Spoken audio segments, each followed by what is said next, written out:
Binibiro ang paghanda ng pamilya stars para sa Star Magic Games. At si Jem Ibarra, literal na may iniindang pasa sa mukha sa basketball practice sa Bus Court sa Caloocan. Kasama sina Donnie Pangilinan at Seth Pedilin na balitaan hindi raw maidilat ni Jem ang kanyang mga mata matapos tamaan.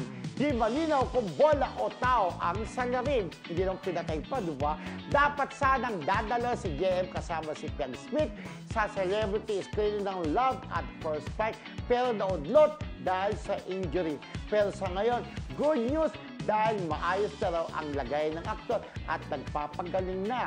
Ay, dapat na maayos na kasi pupunta siya sa concert ni Piang Smith. Ito na, June 22. June 22. Sa linggo na. Sa linggo na yan na talagang sold out na ang ticket. Kaya naman tuwan-tuwa ang mga JM Piang. Lalong-lalo na si Zirine.